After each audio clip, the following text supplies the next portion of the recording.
All right, what's up, y'all? Welcome back to the Time Podcast. We ain't got nothing but time. Tanner, introduce yourself. I'm T for Tanner. Hello, everyone. I'm Akeem for I. What's up, y'all? I'm Mario for M. How's it going, everyone? And I'm Edgar for E, because I got the most energy out of all these motherfuckers. Anyway, welcome to the fucking podcast, dude. Holy fucking shit! We got so much to talk about today. Who wants to fucking start us off? Because, I mean, based on the title, we all know what we're... Again, I'm sorry for cursing. Like, I'm just fucking hyped. Holy shit. All right, shit. I guess we'll just start off with the visuals of the movie we'll be talking about. So I think we all pretty much share the same opinions about how the movie looks. Definitely an improvement of the first movie. In the first movie already looks spectacular. Would y'all agree? Easily, dude. Holy shit. Like there are a variety of styles in this movie, and they just did a really impressive job. And the time and money is definitely put onto the screen, especially with all the different universes and how all the different spider variants look. And we'll talk about which ones are our favorites later. But for now, we're talking about the visuals. And like I said, I'd say for me, my favorite aesthetic in the movie is definitely Hobie's design, since he's always constantly changing to like however he speaks or the way that he acts, and just goes against the the hierarchy. That's the correct word. So I guess I wanted to start off by saying, what were you guys' favorite visual aesthetic of Across the Spider Verse?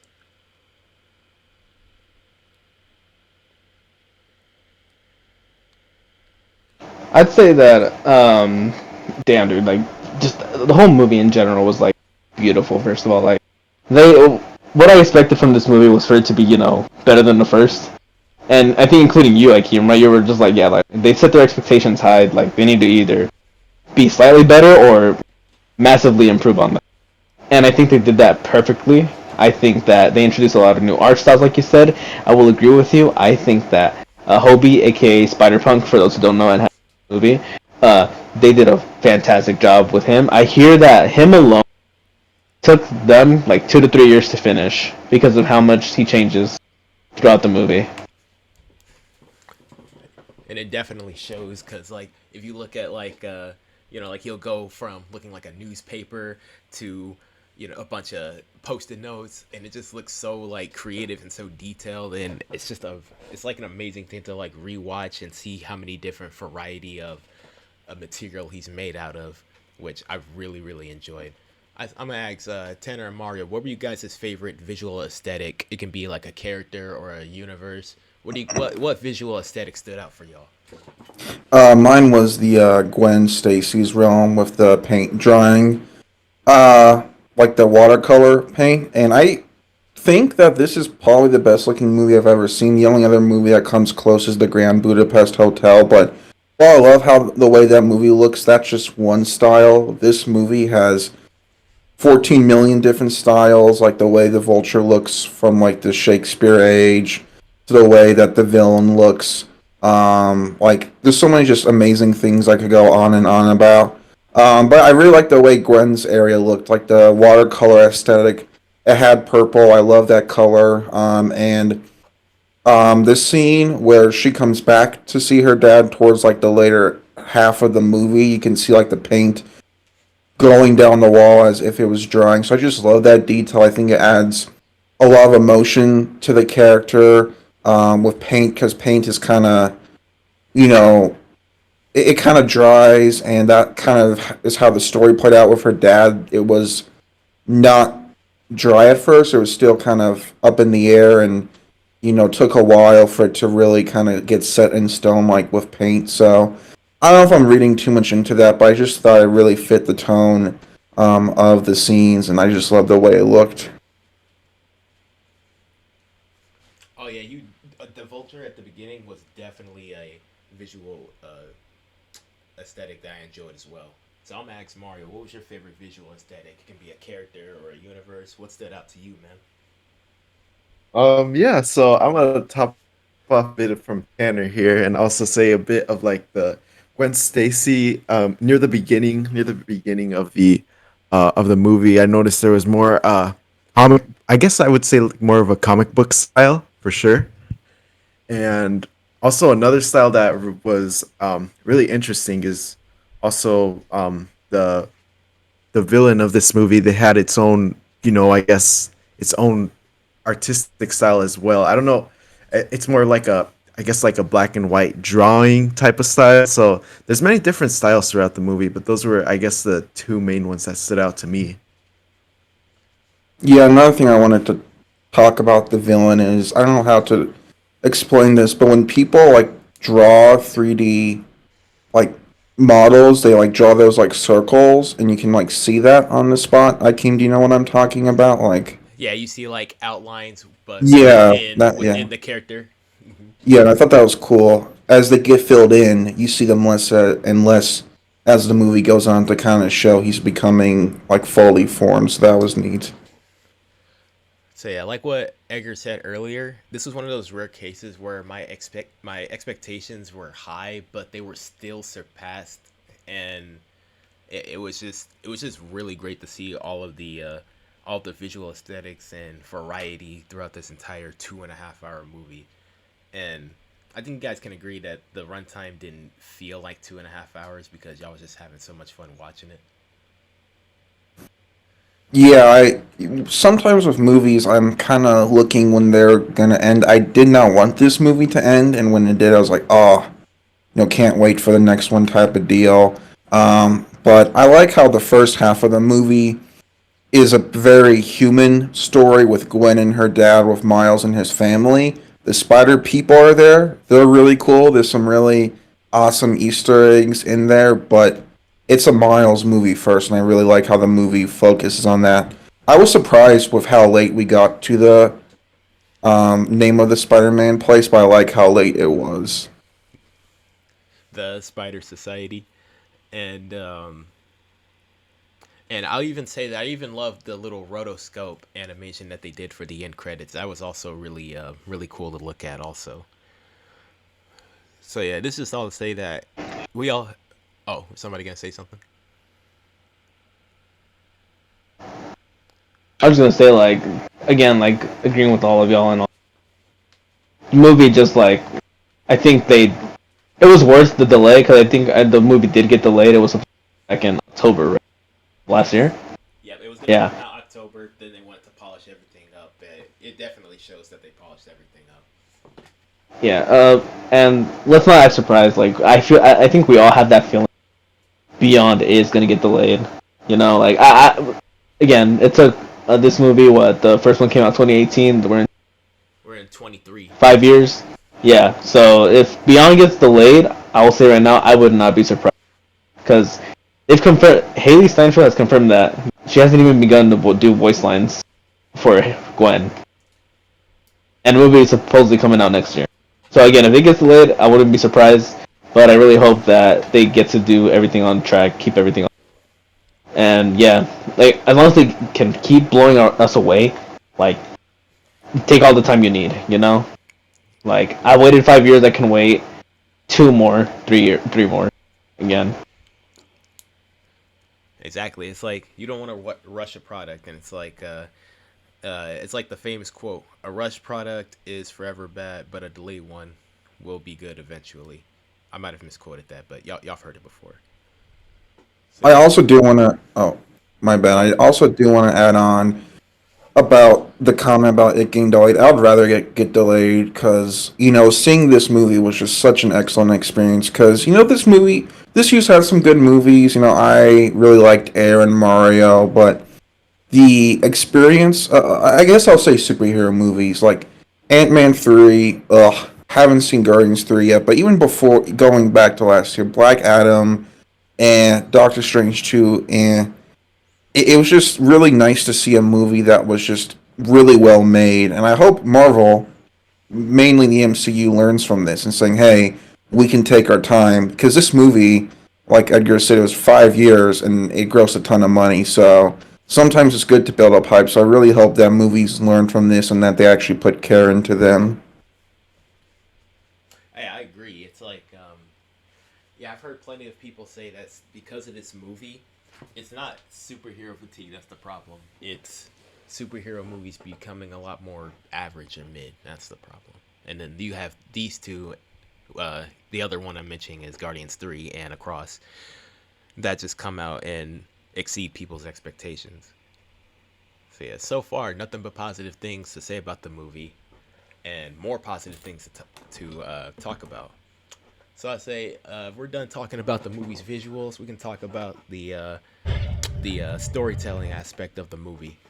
So for me, I really enjoyed that little 20-minute opening with Gwen's story, opening up with her rather than opening up with Miles, so we can get a taste of where her mindset is throughout the entire movie and where her morality kind of stands and loyalties as well.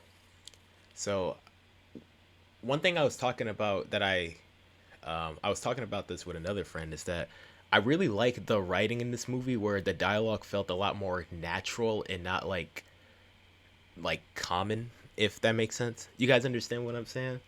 Like the way the characters spoke and how the story was told, it's like you've seen it a million times, but the way this movie does it feels a lot more natural and organic, much like if you're watching a live action film. Would you guys agree with me on that? What would you guys say about the storytelling aspect of this movie? Well, I agree it is better because I like the first movie a good amount. I like it a lot, I could say, but I love this movie more than the first one. But to be fair, the first movie was trying to set up what's going on, who is everybody, what's the deal here. That was done here to an extent, but yeah, I think the dialogue was a bit cleaner. I think the first movie, you have Miles in it, but there's other Spider-Man in it as well. This movie, like Miles just has time to be himself, and I really like the conversation with like him and his dad. That was a really great conversation. Feels very human, feels very natural, and I just like how we got more of those scenes. I think the first movie was more of action, and then okay, there's this Doc Ock lady, then that Spider-Man, then it's Kingpin. This movie really, it was kind of the first half was kind of like a street level Spider-Man movie, and then it was a multiverse adventure after that. See, I would definitely go on a limb here and say that it's not controversial to say that this is a better multiverse movie than Doctor Strange's multiverse movie. But and then once we do get to Miles, like you said, we see how far he's come since he became Spider-Man and see how much he experienced. And one thing I do like about what they did with his character compared to other arcs that they do with this is that they make Miles cocky but still humble, if that makes sense. Other heroes who tend to like get have such a big ego or only do the superhero gig to gain attention. No, you actually sense that Miles wants to be the best Spider-Man that he could be, but sometimes he can be a little over his head and don't even realize how big a threat something could be. Like, how they set up Spot to be this villain of the week, as they call him, and then you see him get more and more intense, and Miles starts to take the situation a lot more seriously as the film progresses. So I really like that aspect of keeping Miles likable because he still wants to be the best Spider-Man that he can be, but also learn how to humble himself while he's saving the day. So I guess I want to ask Edgar, what would you say is your favorite storytelling aspect of this movie? What part of the story kept you interested? I think just man, like again, the movie as a whole was great, and I love the Miles.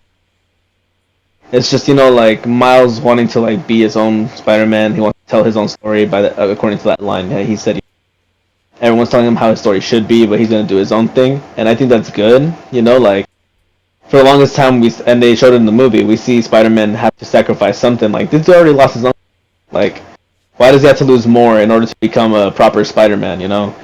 Like, and they start talking to him about canon events, like how it's supposed to go and everything, but how he's again. If you have watched the movie, and every have said we're gonna. But he supposedly was not supposed to be the Spider-Man in his universe. I think spider that bit him was 42.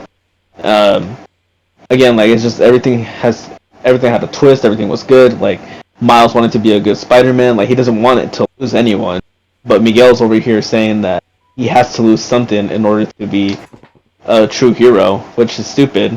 Again, like people, most of the Spider-Men are probably just with Miguel to like because they think he's right. But I don't think Miguel's right. I think that he's just salty. He lost his fucking family and shit. Like wham wham, motherfucker. You know, like you lost your daughter. Okay, whatever, dude.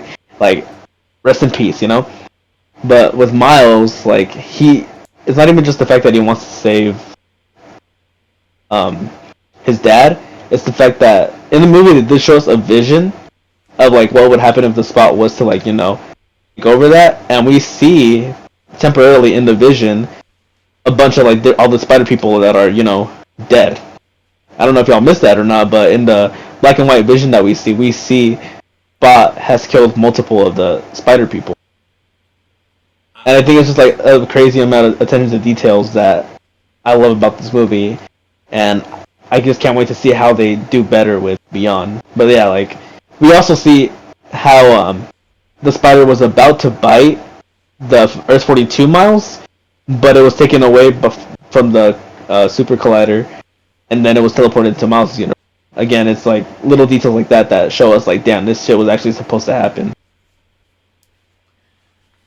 Although I will say this, if it wasn't meant to be a canon event, you would think that the people in charge of the collider would do a better job guarding the spider so it wouldn't be in the wrong dimension in the first place. At least that's how I see it. How do you feel about that, Edgar? The thing is, like, if Miles was from Earth 1610, that is his Earth, right? The one that we know, that is his Earth 1610. Okay, yeah. The thing is, like, if he wasn't supposed to be Spider-Man, like, why hasn't his universe already collapsed?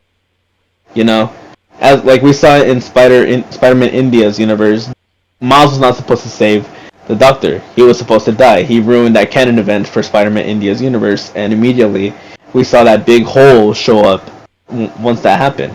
If Miles from Earth 1610 wasn't supposed to be Spider-Man, why hasn't that happened in his universe?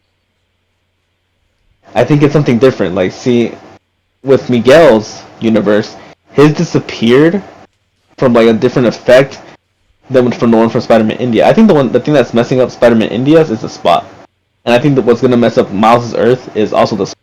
Something else is messed up Miguel's universe based on like how it was disappearing and everything. Like it had like that glitchy effect, like when they're not in the proper universe. Like Miguel's universe that he infiltrated because he wanted to be happy. That shit disappeared from like that same effect of like glitchy and everything. But the Spider-Man India's universe was disappearing from something that had the similar effect to like the Spot's body. First of all, I'm gonna say that there's some scenes that the creators said that they had in the movie, but they removed, and I'm glad they removed some of them. One of them was supposedly the Spot went to like a bar for villains, and everyone was laughing at him. And then at the end of the movie, they had a scene where he shows up again to that same bar, but then like takes down all the villains. I don't know how I would have felt if that was in a movie, but like I'm glad they kind of removed it. Same with like the live action stuff, because supposedly they also said that they had a bunch of scenes ready for live action segments, but they eventually hated it and they couldn't even tell it was their work, so they weren't happy with it, so they scrapped it completely. Yeah, Yeah, I did not know that. No, I was just saying I did not know that. Go ahead. transitioning from live action, I like how they used the live action Spider-Man actors. I love the reused footage of Tobey Maguire and Andrew Garfield Spider-Man. Like the reused footage, it was perfect. It was emotionally impactful, but they didn't overtake the movie. I feel like these movies, the three of them, should just kind of be the animated movies here. Then the live action Miles movie they're doing is its own thing. I don't know. Going to live action is kind of weird. Could Christopher Lord and Miller do it? They did 21 Jump Street, which I love. Probably, but I don't know. I think this movie kind of just thrives in the animation style. But yeah, I love how this movie really touched into the whole idea of the canon events and just really what goes into the character of Spider-Man. I just thought that was really neat, and the fact that we got that in a comic book movie, like that's what makes this a great film, is that comic book lore and how they used it to be like really interesting and accessible for a lot of people. And I agree with you. It's like when they utilize the comic book style in an organic way. I mean, utilize the comic book lore, as you said, right? Lore or style or both. Tanner. Both. So yeah, when they utilize the comic book lore and style, which fits into these movies pretty well, it it kind of makes it seem like they're respecting its source material while also creating an original story. In a way, in my opinion, I probably have to give it a rewatch to see if it makes sense or not. But what I do know for sure is that they still utilize it pretty well, either giving it much thought or not. So I guess I'll ask Mario the same thing. What would you say is your favorite storytelling aspect from this movie? So in terms of storytelling, uh, I guess what I enjoyed most is compared to the first one, we got more of a deep dive into the characters. We got a greater sense of them because I guess the first one we kind of knew more about Miles' uncle and I guess Miles' origin as well. Um, but in terms of like main characters, I guess that's all we really got in terms of depth, I guess, because we didn't really see the father too much, as well as the mother. And in this movie, I think, especially near the first act, we get to learn a lot about both the parents and their relationship to Miles. You know, like they don't have the best relationship as of right now. Miles being a little bit of a troublemaker. So I do like that. I don't know if it was a little bit too long, but I think that also helped it in a way that helped us, connect with the characters more. And also, like you guys said, the whole Spider-Verse thing that's going on, I think it's much more better here since the first one was just, I think it was like five characters, five different Spider-Man. And in this one, of course, we see like over 240. So, and it just makes the audience feel how much of a big in the grand scheme of things the Spider Verse is, and the stakes that come along with it. So I think that those were the two big things that I really enjoyed about the story and the movie in general as well. So I guess you can't really talk about the story without talking about how it ended. And I think I'll share my opinions last, and I'll let somebody else go first. What do you guys think about the cliffhanger ending? I expected. I mean, for the longest, like ever since the movie was announced, we already knew it was at first it was Spider-Man Across the Spider-Verse Part 1, Part 2, and then eventually they renamed it to Beyond the Spider-Verse. Like, it's been news for the longest time. We all knew it was going to happen. I wasn't surprised. Was I kind of disappointed it ended like that? Yes, but that's because I wanted to see. Like, again, we knew it was going to be a two-parter, but we didn't know how it was going to end or how it was going to leave off. And now that we know how it leaves off and everything, like, dude, I need to see how it ends. I need to see what happens with, obviously, spoilers, with Earth 42 Miles, who is the Prowler in this universe. And another thing I saw that I've seen recently is that in the first Into the Spider-Verse movie, when Miles and Peter from that universe are seeing each other for the first time, they're having that spider sense scene. At first, Miles' colors are green and purple, signifying that, those are the Prowler's colors.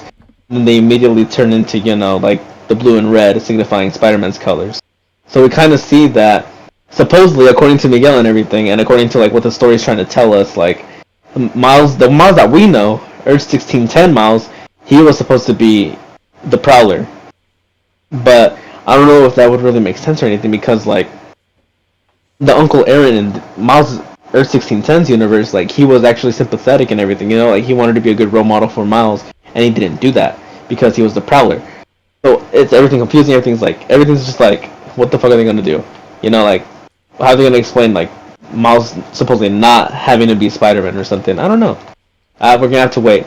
But like, I'm excited for what's to come. The cliffhanger. I feel like some people are gonna side with Miles. Some of the Spider people will end up siding with Miles. Some are still gonna be siding with Miguel. Like, we'll see, dude. I'm just excited for what's to come.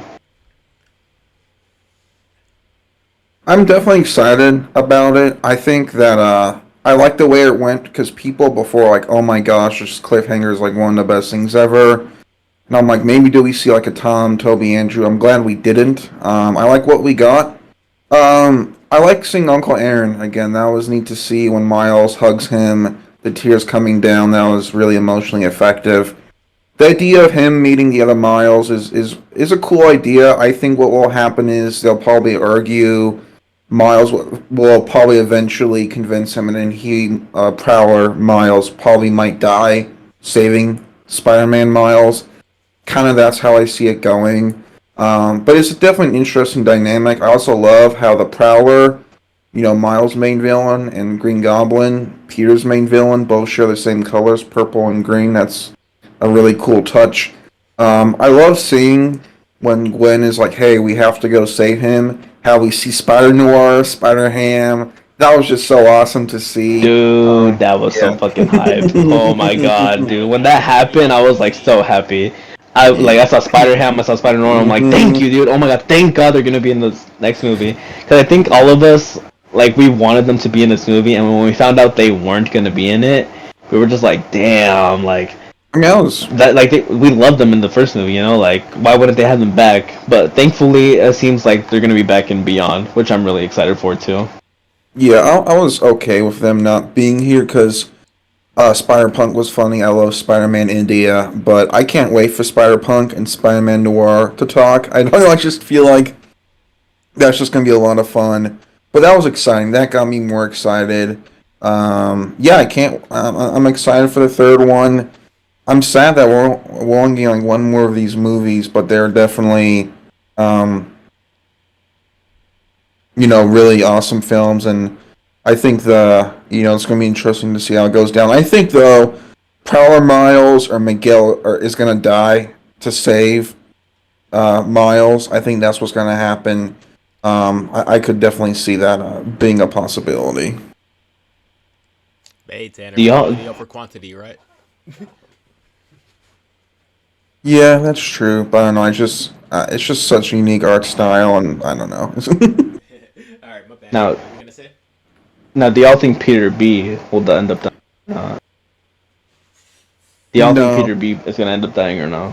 No. Hope not. I don't Oh, I want thought like he was gonna say I hope. I'm like, damn, okay. I think we all hope he doesn't because this motherfucker is happy right now, Yeah. Like, he has a daughter, I mean, shit, they've done it before, motherfuckers be happy and then out of nowhere. And guess what, anyway. But Your happiness, gone. he was set up in this movie as more like the comic relief. Or who knows? Maybe the Character, I don't daughter dies. No. Just cruel. Mm. Damn, I mean, Mario, holy shit. Damn. So messed up. she Motherfucker said maybe his daughter dies, like, Damn. Damn.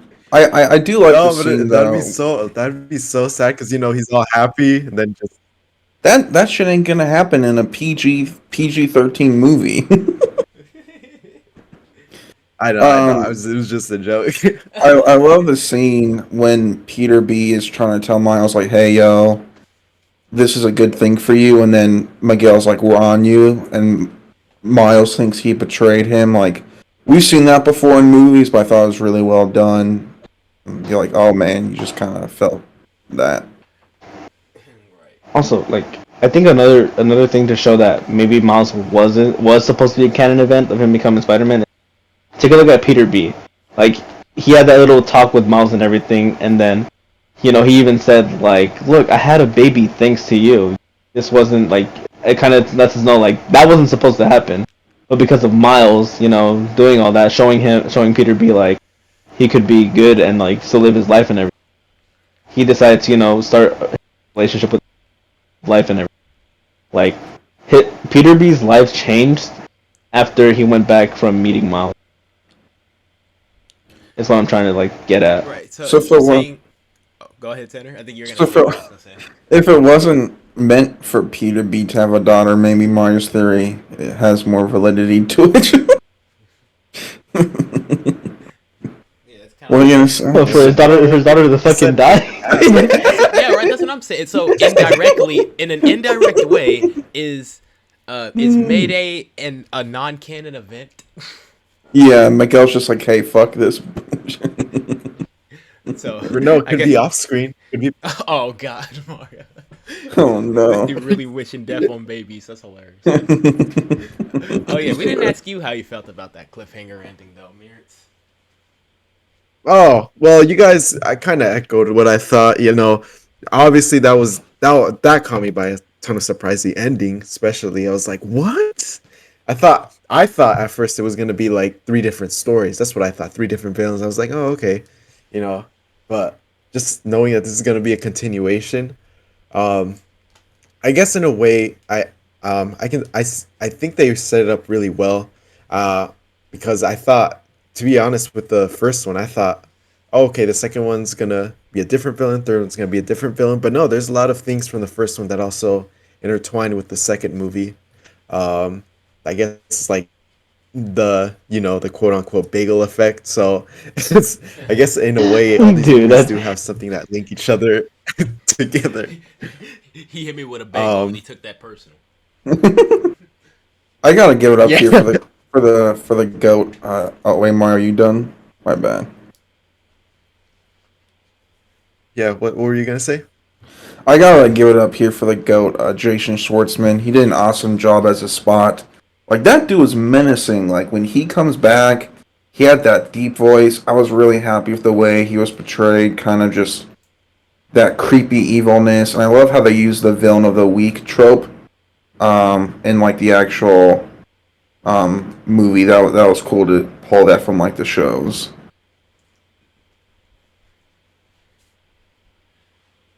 Oh yeah, for sure, for sure. You know what I liked most about the Spot? I guess it was just that one scene. I don't know if you guys know that scene where he gets into Miles' head and near the end he's like all, I guess he's all like doodly. He's all black and white. He's all doodly in that like black background. I don't know. It gave me chills that He's scene. all like powerful and everything. Yeah, yeah, they did a good job with that. So And I guess the other. Oh, what was that? no, go ahead, go ahead. Okay, I was just gonna finish off my discussion topic. So what was I gonna say? Oh, the Prowler. Yeah, the Prowler also that caught me by surprise until I saw the Nike Airs. I was like, oh, that's obviously Miles. Uh, um, but yeah, that definitely caught me by surprise. I did not expect, there to be another Prowler that would be Miles. That's all I had to say about the ending for sure. One hell of a ride. the thing is, like, the moment I saw Smiles getting scammed by like the Go Home machine, 'cause that's what they call it in the movie, the Go Home machine or something. But the moment I saw him getting scanned by it, I saw the machine say Earth 42, and I knew in that moment, like, wait a minute, Miles is not from Earth 42. So the moment, like, he was back there, I was like, okay, the color palette in this universe is kind of different. Like, this is not his universe. And obviously, when he told his mom from that universe that he's a Spider-Man, and she had no idea, I was like, yeah, he's not in his universe. There's a confirmation. Like for Yeah. me, it was like very subtle, but like I was like, wait, he's not in his universe. And then once Uncle Aaron showed up, I was like, so is he still the Prowler? But then um, they knew something. Like Uncle Aaron knew immediately that was not obviously his Miles because they spent a lot of time together, and they even mentioned Miles's hair, like, oh, you got rid of your dreads, and I was like, huh, all right then, something going on, something going on. And obviously we see Miles is the Prowler, and it's like, yep, I knew it. The moment like he got hit by the Prowler and got knocked out, I knew like it's fucking Miles. Miles in this universe is the fucking Prowler, isn't it? And I was right. Again, it was so surprising to see. I enjoyed that twist ending, but like, dude, I just want to see more at this point. Yeah, I kind of knew it was a different universe early on because Miles goes to that universe and it intercuts with Gwen searching around his, but the way it was shot up, I'm like, okay, this is different. But it was still a neat twist. I love when he like works up the courage to tell his mom, and she's like, "Who?" Like that was just kind of, as Mario said, got chills with that. Love the way that was done.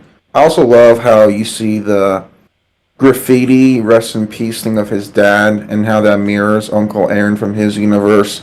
Just really nice touch. I thought everything with the parents was really well done too. Like they were good in the first movie, but I thought they had a lot more character here. Really love the dialogue that Miles' mom has to him. She's like, "Don't let them change you." I thought that was a really, just like honestly beautiful thing. And usually in the Spider-Man movies, the parents or the Aunt May or Uncle Ben's are kind of just there to kind of die. Honestly, maybe have a good line here or there, but I feel like the parents here actually felt like actual characters and people, and that was nice to see.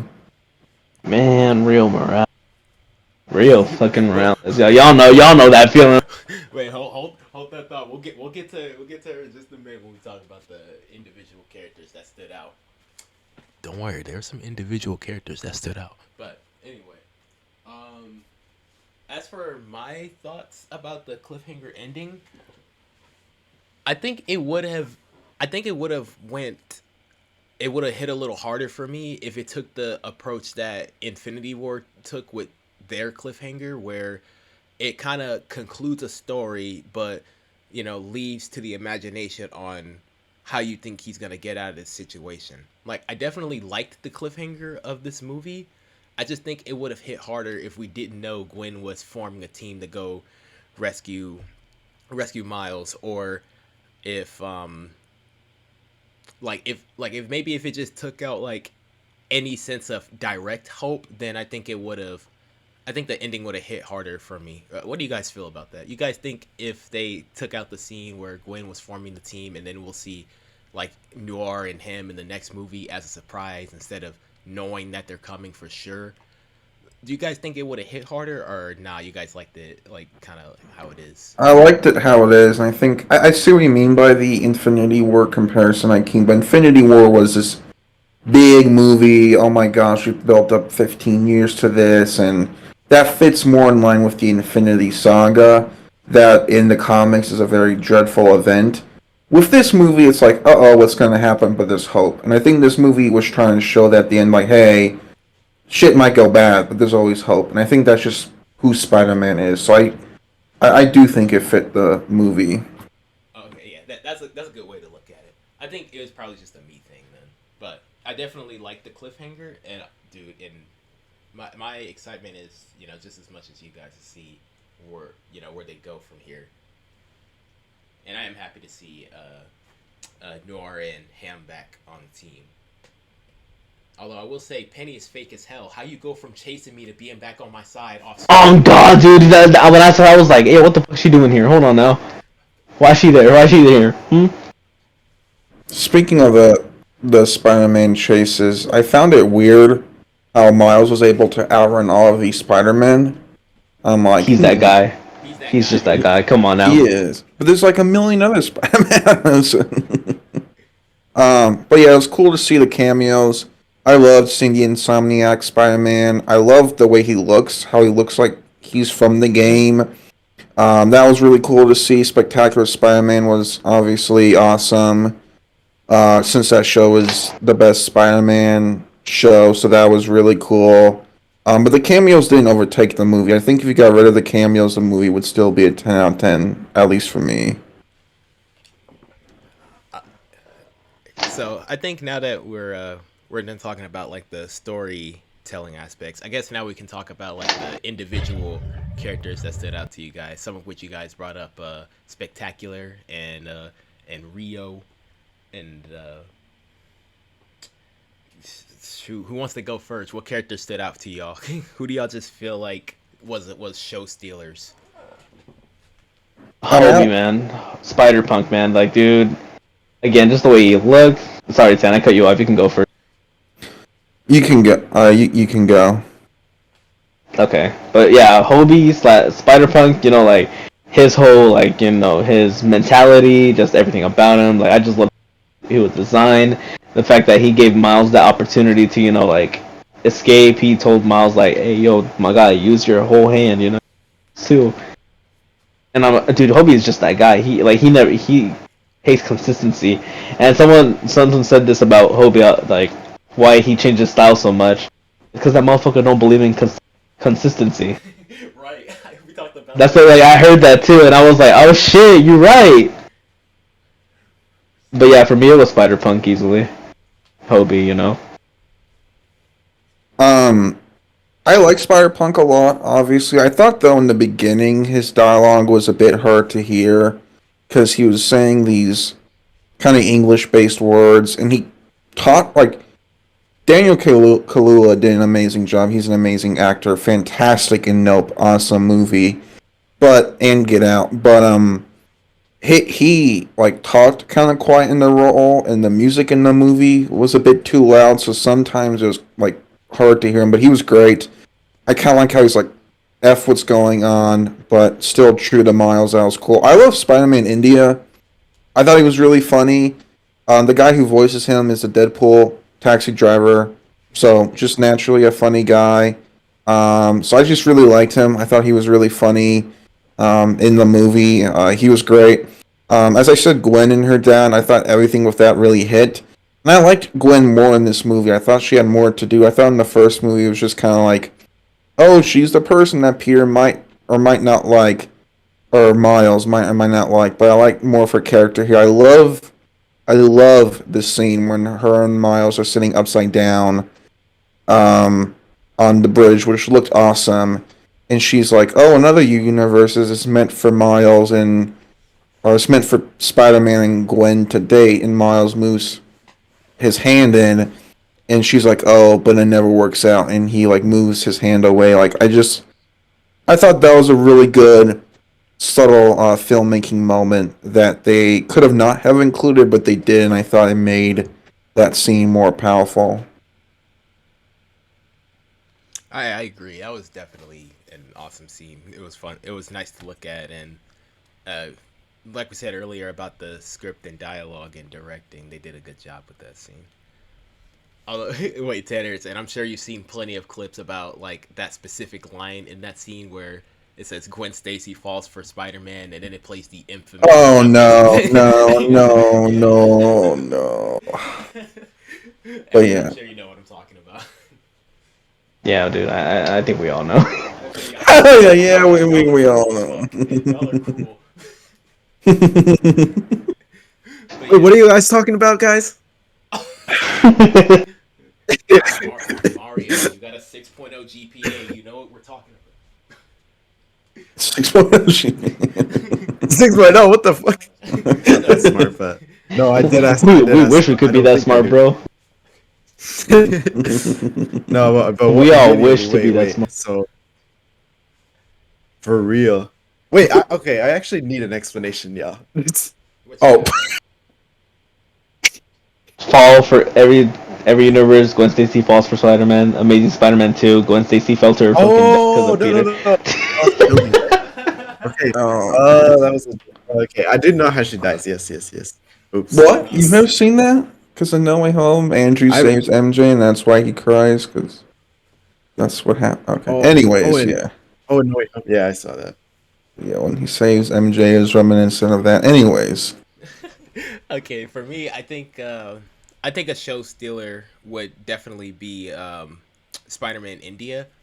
Now, I really love, like, I think it might be a tie between India and Punk. I don't know. I think I like them both equally because it's just like they're full of personality and they're just really good. They did a good job with their characters, and I like both their worlds. I like the way they talk. I like the way their characters are represented, and Pavitra and Hobie, uh, they're both they're both interesting characters that I just winded up enjoying seeing on screen. Now, for sure, they did a great job with Miles and Gwen and pretty much the main characters. By default, they're already amazing. But if I had to say which ones like stood out for me, it's definitely India and Punk. And then we'll get to one other character that E talked about earlier. But uh, so Mario, who would you say were some show stealing characters for you? Who do you think was your favorite Spider-Man variant? Yeah, so I guess for me, I guess out of the new ones, I would have to say definitely Spider-Man India was probably my favorite. I'm a very big comedy guy, so I do love all the punchlines he gave out. Uh,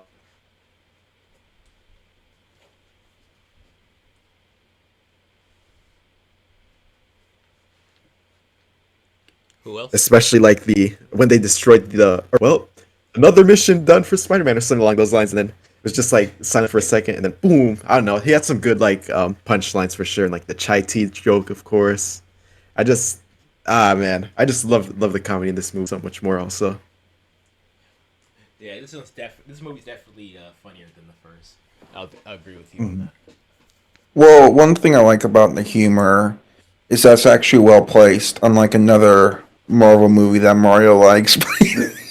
Like it's funny in the beginning. Like this movie had me like laughing a lot. Like Lord and Miller. I mean, 21 Jump Street, Lego Movie. Like they don't miss with their humor. Just awesome stuff with that. But when this movie needed to be serious, it really needed to be, and I like that balance. Right, like especially what they did with Spot. Like they started him off as like a somewhat silly comedic villain, but then like as the movie progresses, becomes a lot more like intimidating and threatening. His theme alone was like very fucking intimidating, like upsetting. It's like, damn. So this motherfucker, he's a threat now. He's definitely a threat, you know.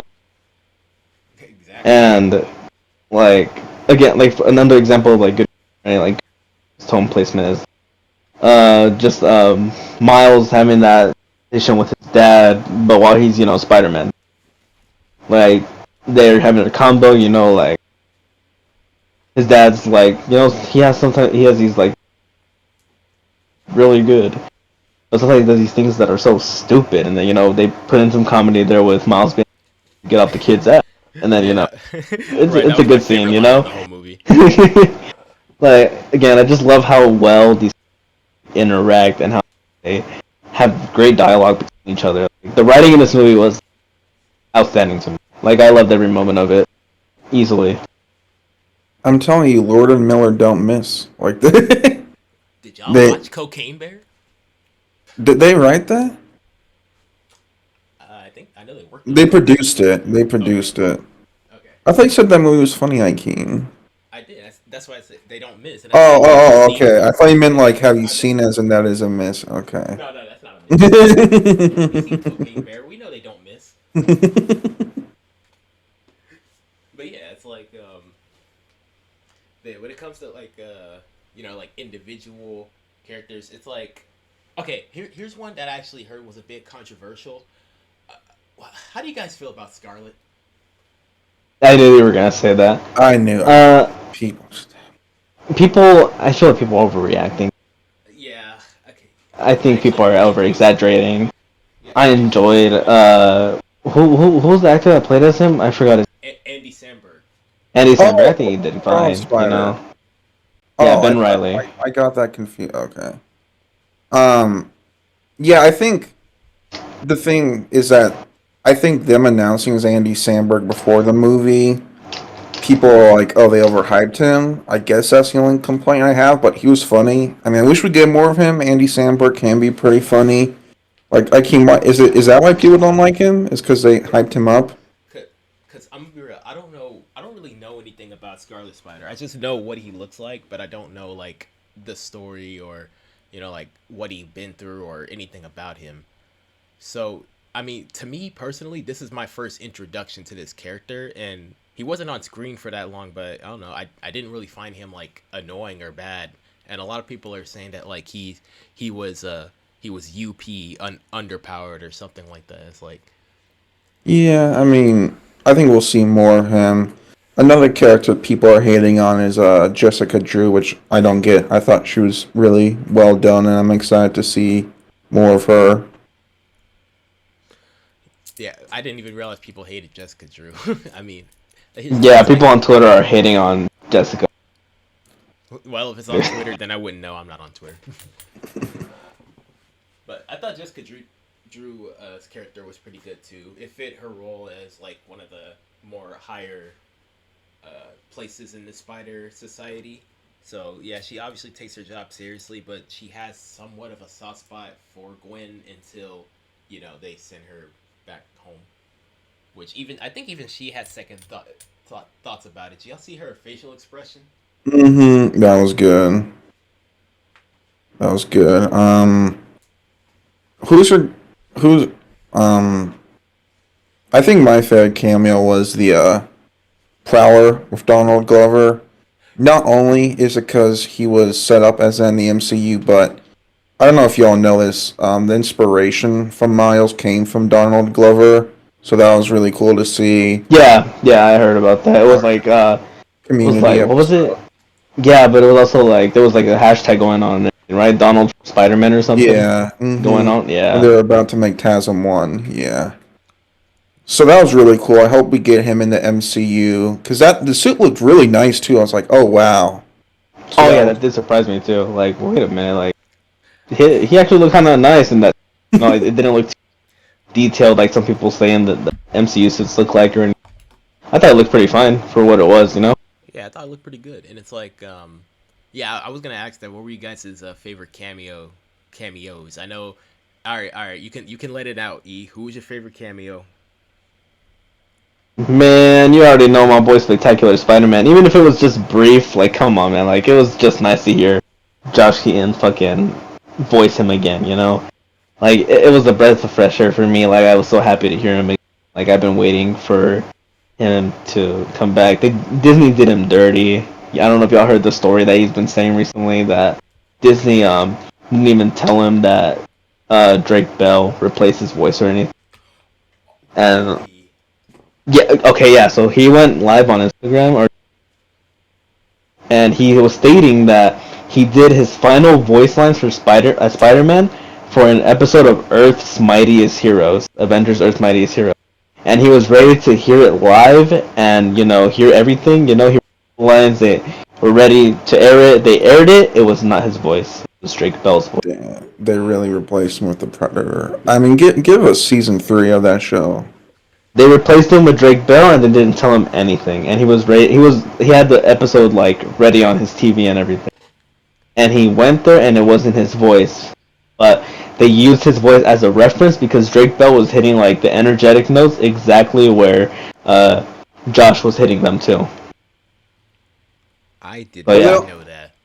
They also yeah. did him dirty because they cast him in What If, but not as Spider-Man, as fucking Captain America. I'm like, Oh yeah. I'm like that shit's lame as fuck. Like, no, give us season 3 of that show. I don't want to hear any excuses. Like, bring him back. I like seeing Insomniac Spider-Man. Like I said, the reused footage. I like the 60s Spider-Man. The Venomverse cameo was Oh really cool yeah, I to forgot see. about that cameo too, Mrs. Cheng. Yeah, Yeah, that was neat. I didn't Yeah. expect that. I was gonna say Um, some. Sorry. You mind if I share this one little thing real quick before you say what you were gonna say? So, was that archive footage, the Venom scene? no, What I do you looked on mean? IMDb and it's credited her in the movie because credits Toby and Andrew, but it says archive footage in parentheses. But for her, it didn't say that, so I think like she filmed it.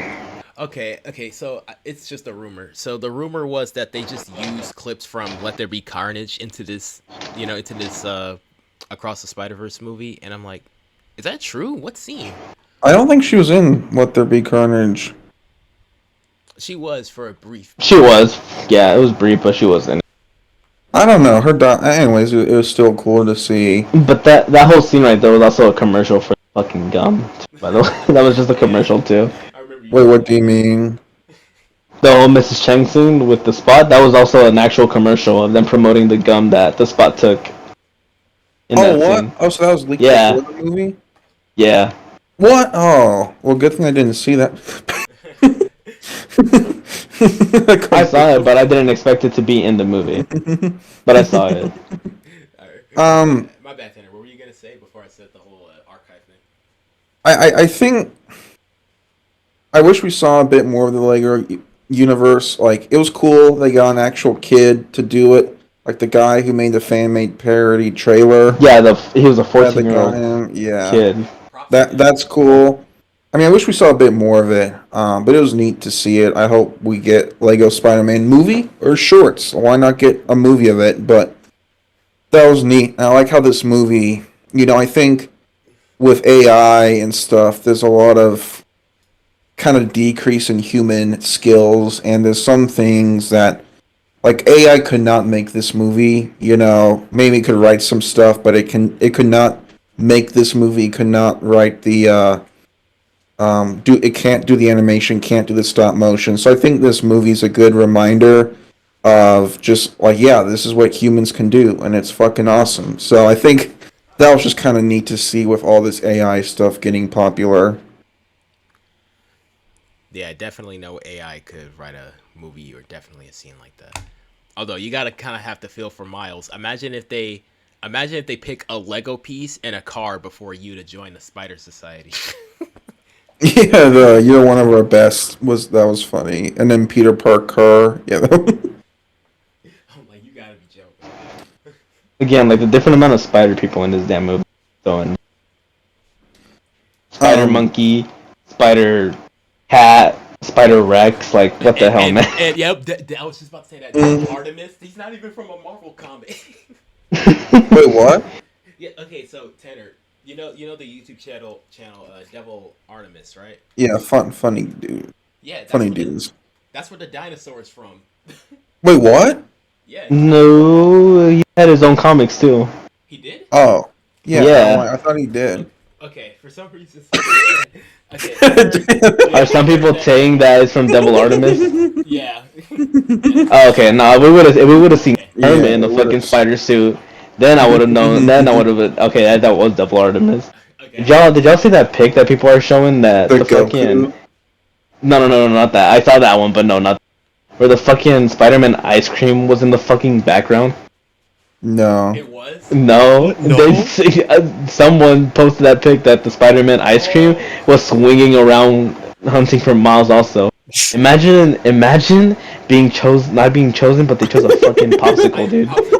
You gotta be joking. Was was They chose the Spooderman fucking. in it? I don't know, but maybe he was. We didn't see him. Yeah, they even added freaking the fucking plushie Spider-Man, the chibi Spider-Man. I don't know if y'all saw it. It was like a plushie of a fucking Spider-Man that was also in there. Yeah, it's just like the people who write this movie, Lord and Miller, like they're just up to date with shit, and that's what makes them so good. But it doesn't feel dated. It's like if you know it, cool, but people could still not get it and still enjoy the movie, and stuff. Yeah, because it works on its own merit as well. So yeah, it's like I forget who said this, but they explained it in a pretty good way. It's kind of like these are people who did homework but had fun doing their homework, and this was the result. It was this movie. Oh yeah, I guess we'll ask Mario. I guess who would you say is your favorite like cameo? That at least one that you pointed Uh, out that stood out. uh, at least one. Can I name a few? You can name Yes. as many as you want. All right, all right. Because obviously, I'm gonna say first one. Of course, I also agree with Edgar. Spectacular Spider-Man. I grew up watching that cartoon. I think it was on the CW Kids, if I remember when I watched it. But oh man, I loved watching that cartoon and just seeing the same voice actor return. That they even gave him a line was awesome. And also another one was definitely the Lego Spider-Man because I think what made that cameo more wholesome, I guess, after seeing the movie was that, finding out that there was like I think it was like a 12-year-old kid who animated that scene with the Lego Spider-Man. Yeah, we mentioned it was the That's really 14-year-old. oh, it's 14-year-old. Yeah, yeah, Yeah, yeah. yeah, yeah. That was that was really cool, Just like I guess the movie just, letting the fans, work on it and I guess which one was another one? There was another one. So it was Lego. Oh yeah, I guess there's one thing. I thought this was gonna be in the movie because they confirmed it. Maybe hopefully in the next one, but I was hoping I would see Spider Man, Japanese Spider Man, that Spider-Man. ugly ass suit. Oh, what about a Spooderman? Spider-Man. Who knows? Maybe he was there. You know, it's just so hard. You know, there's too many characters in the scenes. Right. And you know that like that whole scene with all the Spider-Man chasing Miles Took them like 4 years. years to Yeah. yeah. Mm-hmm. It definitely showed us all the I love the scene when the Spider-Man's in therapy talking to the other Spider-Man. And he's like, what happened? He's like, my Uncle Ben died. And then they just like crash in. I can 100% see Mario's laughing so hard at that scene. I was. That shit was funny. Come on now. And But yeah, I also, just so many cameos. so many. Go ahead. So many. I was gonna say y'all also caught the "Hello, Peter" when Miles was going down the hall. Yeah. Yes! Oh, dude, I remember that. I literally looked over to Ash, and I was like, and we were both like, "Yep, that's fucking Alfred Molina right there, dude." That was hello, Peter. Like, dude, we know that shit. We know that shit already, man. Yeah, y'all, we heard it on repeat in the trailer and definitely in the movie, so we definitely know whose voice that is saying that. Not only that, but like, did y'all also catch how like when they were going through like the canon events, like the captains and like the police officers and all that they gave us spectacular Spider-Mans Yeah. also, That that wasn't even in the series. That was yeah. there at the movie for the first time. And, Like we give saw us that. season. Yeah, we saw literally like spectacular Spider-Man go through his canon event with Captain Stacy, which was never in the series, by the way. We never got that in season 2. That was specifically for Across the Spider-Verse, and I'm glad that we saw. Like, I think they gave Insomniac Spider-Man, they gave Yuri one line, but they gave Josh Keaton like 2-3 lines, I think, for this movie, like very minimal. Yeah, well, Right. Josh Keaton was just like, "Oh, Captain Stacy, no," and then it was like, "It's hard, Miles. We know it." So it was nice to see all the Spider people, but the cameos don't make this movie amazing. They're really nice topping to it, but Yes, they don't yeah. make the movie, which I'm worried about because I'm going to see the Flash soon. I'm like, I feel like that's just going to be nostalgia. Want to get nuts all the time. I'm like, oh no. But yeah, this movie did. It's kind of The like thing is, like, sorry, go ahead. I was just gonna say real quick. It's kind of like when it comes to like fan service. We know we like the Mario movie. At least for me, I know it's a good movie with a lot of references that I enjoy, and then you have this movie that's a really great movie on top of fan service. So comparing the two, it's like one scoop of ice cream compared to 5 scoops of ice cream, if that makes sense. Man, I still love the Mario movie, but this movie's better. I'm like, oh, the Mario movie could have been a lot better. Like I don't think the art style would have worked, but at least the emotional impact. Like if they just went a bit more into it. But hey, I mean, this movie's better than its sequel, so Mario 2 could be, really amazing. Right. What were you gonna say, Edgar? Before I was talking. No, I was just gonna say, like, yeah, like, cameos are nice, but it didn't make the whole movie what it good, Like, it was a good touch for us to, like, see, like, we kind of expected it from the moment we saw the concept, like, oh, the spiders, like, we're gonna see a shit ton of fucking spider people. But, like, I'm glad that wasn't the main focus, like, that's not what people were mainly excited for. I'm sure there were some that were excited for it, like, oh, I can't wait to see this Spider-Man. Motherfuckers, it's the Miles movie. Remember, just please remember this shit. It's not a Tom Holland movie. It's not an Andrew Garfield movie. It's not a Spectacular Spider-Man movie. It's a Miles Morales. If your expectations were only on cameos, then I don't know what to fucking tell you. Get a life. Yeah, you're gonna like, be majorly disappointed. Yeah. Yeah, when I like the cameos here because they were like respectful to the characters and it wasn't like Multiverse of Madness. We see everyone getting turned into like fucking pasta, like Dude, yeah, like that. It's like okay, actually, I like that scene. I just hated the reaction people had it thinking, oh yeah, the different versions of we're gonna see. What was that one rumor for Multiverse? We're gonna see fucking. We're gonna fucking see Tom Cruise as Tony Stark. Yes. Yeah. I'm like, okay, chill the fuck out, bro. Let's not focus. People were on saying cameos. Tom Cruise as Tony Stark. People were saying fucking Tobey Maguire was gonna fucking show up, I'm glad and he that was. Wanda was gonna. Yeah, and that Wanda was gonna kill him or something. Like, why would y'all expect that? Right?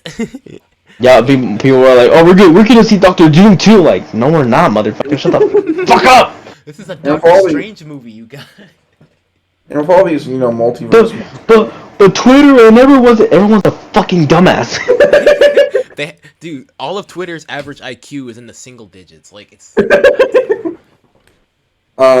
With all these multiverse movies coming out, and even there's a lot. We got the Flash with DC. We got Multiverse of Mid and last year where we got No Way Home, which is amazing. We got this movie. Like, there's a lot of that shit going on, and it's cool to see the cameos, but movies should learn from this one, where it's really like emotional. Even No Way Home is, because No Way Home you have a lot of emotional scenes with the three Spider-Man, and this movie's emotional. So I hope movies don't forget that, because I think we're gonna get a lot more of these nostalgic multiverse movies, and I just hope it's not Cameo City and stuff like that.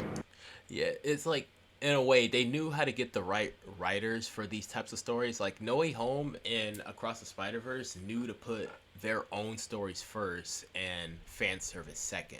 If you make fan service first, you might detriment trying to make a good movie, if that makes sense. Yeah, and I know people are gonna say, "Oh, well, the Mario movies fan service." To a degree, but they also have a story, and it's not a multiverse movie. That's the big It's a thing. Mario movie. It's like you know what to expect out of a Mario movie, and I'm not gonna act like, at least for me on rewatch, it's not the greatest thing ever, but this is still what I expect, and I still had it fun. I still had fun watching it.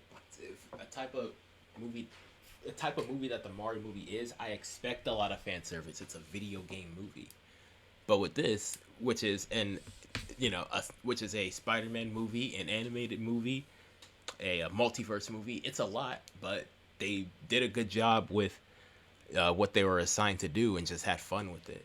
And like I even remember when I saw the movie, the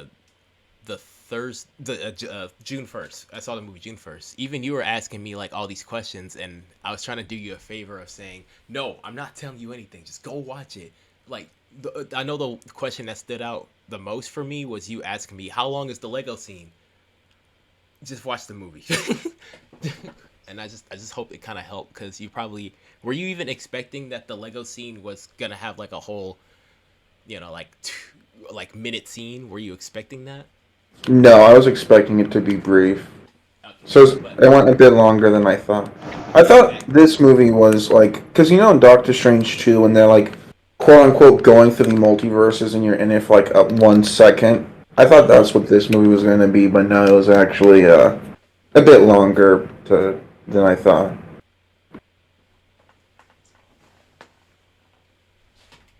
Can we talk about how like also J.K. Simmons tries his stage on for some of the scenes? yeah, That was cool. Dude, that made me so happy. Like, damn, this dude, Jonah in the universe. it's funny. They simultaneously use like new lines recorded for this movie, but for the Lego scene, they used archive audio from Spider-Man 2. Like, Oh, they Yeah. did? Yeah. Oh, that's cool. so yeah, just overall good times, no matter where you look. If you're looking to see a good Spider-Man movie, this is it. If you're seeing to look for a good animated movie, this is it. If you're looking for a good multiverse movie, this is it. This thing is a lot in one, and they did a really great job with it. And it's like I'm tired of hearing this. A cash grab is only if they focused on the money first and not the quality. Quit calling No Way Home in this movie a cash grab, because it's not. Jesus Christ, yes. I hate Are hearing that people- shit so much. I mean, people have said a lot. Some people have said some dumb stuff about this movie, but most people love it. Like, people like, this movie's The Dark Knight and The Empire Strikes Back. And I'm like, I think it's better than those. But, yeah, a lot of people love this movie, which is good, because the first movie, people really like it now. It did weaker at the box office. So it's nice to see this movie thrive and have some legs and stuff. And I'm excited for the third one. Right. And I'm still mad that when the first movie came out, so did The Grinch. So everybody went to go see The Grinch. I'm still mad about that. But it's all good, though. I watched both, bro. I fucking movie hopped. No, not bad. All right. So, any concluding thoughts you guys might have about the movie before we give our ratings? Who wants to go first? Again, if you haven't seen the movie, go watch it yourself. We just have our own opinions. Go form your own opinion. Don't listen to the internet. Form your own shit. You know. My final rating for this specific movie is a freaking 10 out of 10. If I could go higher, I would. Like, it's just, to me, this movie was a perfect Spider-Man movie, a perfect a pretty good multiverse movie, and like, it was just entertaining the whole time for me. My rating is a 10 out of 10, easily.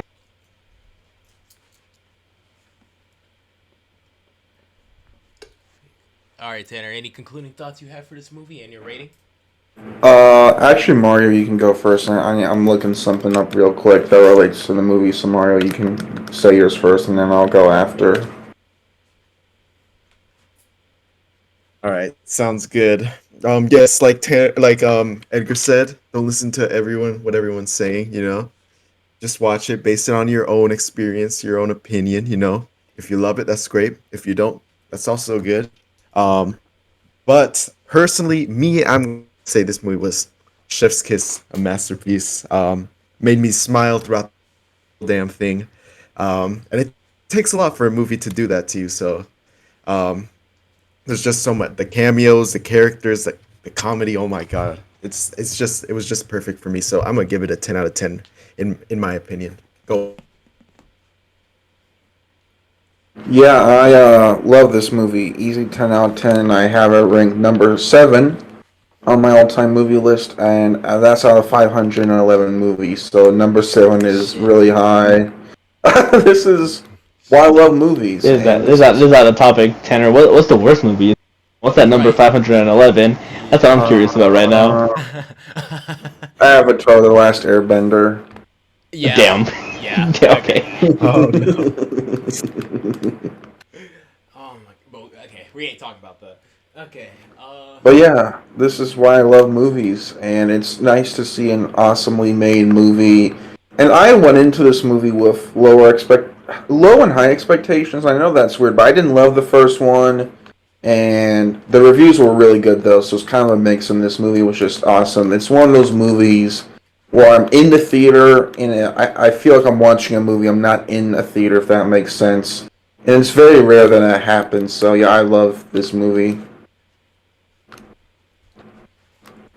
So yeah, definitely. I rarely give movies this, but yeah, I gotta give it a 10, man. It's like even if I might have like some, no, not even some. If I give it a rewatch, I won't even say like I could find flaws with it. I mean, it's weird to say because I don't really have any problems with this movie. Like no matter which way I turn, I have something positive to say about anything about it. So yeah, I'm definitely giving it like a 10. And this goes for like any future movies as well. Even if there's movies that we don't like that you still like, yeah, that's fine. It's like form your own opinion at the end of the day. So yeah, definitely a 10 out of 10 for me. All right then. This has been the Time Podcast. Would y'all like to plug in anything? No, all right. Occasionally I stream over on Twitch. Occasionally, haven't been, but I'm trying to find the time over at plain_Idoga. If y'all want to check it out, don't mind. Anything y'all got? Anything else y'all want to say?